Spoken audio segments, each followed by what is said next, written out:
Hills का खूबसूरत नजारा। यहाँ पर राष्ट्रपति भवन है। ये राष्ट्रपति भवन भी तिरंगे के रंग में रंगा हुआ है। नॉर्थ ब्लॉक और साउथ ब्लॉक के बीच से दिखाती वो ऐतिहासिक इमारत जिसने आजादी के 75 बसंत को तो देखा है।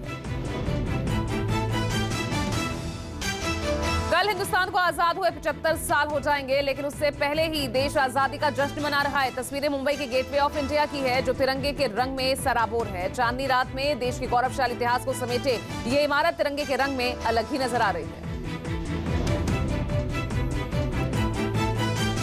जिस इमारत से मुंबई की पहचान है, वो छत्रपति शिवाजी टर्मिनल भी तिरंगे के रंग में नहाया हुआ था। आजादी के अमृत महोत्सव की ये गाड़ी सीएसटी पर भी रुकी और ये स्टेशन बीटी या सीएसटी के नाम से मशहूर है। 1897 में बनकर तैयार हुई इस इमारत का एक एक पत्थर तिरंगे की आन बान और शान की गवाही दे रहा है।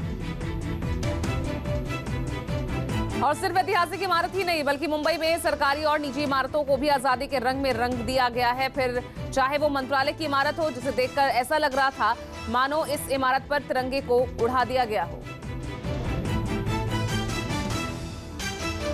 देश की राजधानी ने तिरंगे की रोशनी ओढ़ ली है। चारों तरफ केसरिया, सफेद और हरा रंग दिखाई पड़ रहा है। कुतुब मीनार भी आजादी के रंग में रंगा नजर आया। 73 मीटर ऊंची 5 मंजिला इमारत देश की आजादी के जश्न में रंगी नजर आई। आसमान में बादलों से बात कर दी कुतुब मीनार। तिरंगे के इस इतिहास और बलिदान को बयां कर रही है।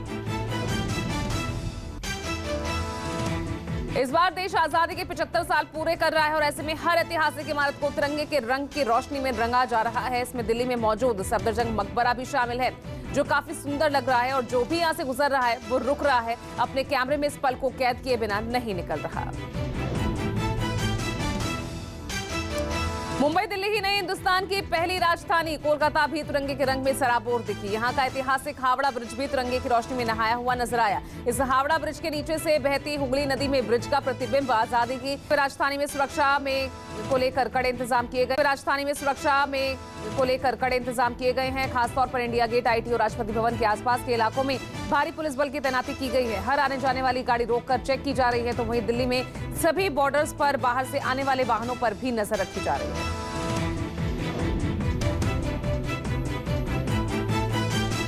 देश आजादी के 75 साल पूरे होने का जश्न मना रहा है। ऐसे में आतंकी संगठन भी काफी एक्टिव होकर शहीदों की याद में आज विभाजन विभीषिका दिवस मनाएगी। दिल्ली में आज बीजेपी राष्ट्रीय अध्यक्ष जेपी नड्डा और दिल्ली बीजेपी अध्यक्ष आदेश गुप्ता शांति मार्च में शामिल होंगे। विभाजन विभीषिका दिवस के कार्यक्रम के दौरान पूरे देश में स्वतंत्रता संग्राम सेनानियों और महापुरुषों की मूर्तियों के आसपास स्वच्छता का कार्यक्रम किया जाएगा।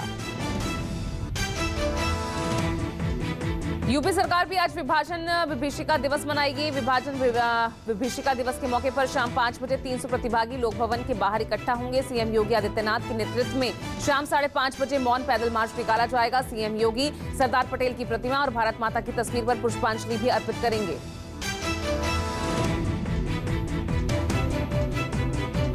आजादी के अमृत महोत्सव पर दिल्ली के सीएम अरविंद केजरीवाल और डिप्टी सीएम मनीष सिसोदिया आज शाम 5 बजे त्यागराज स्टेडियम में राष्ट्रगान करेंगे। मुख्यमंत्री अरविंद केजरीवाल ने दिल्ली वासियों से तिरंगा फहराकर और राष्ट्रीय गान गाकर आजादी की 75वीं वर्षगांठ मनाने का आह्वान किया है। आरजेडी अध्यक्ष और पिता लालू यादव कांग्रेस अध्यक्ष सोनिया गांधी और वाम दलों के नेताओं से मुलाकात के बाद गुट पर बिना नाम लिए हमला बोला। उन्होंने कहा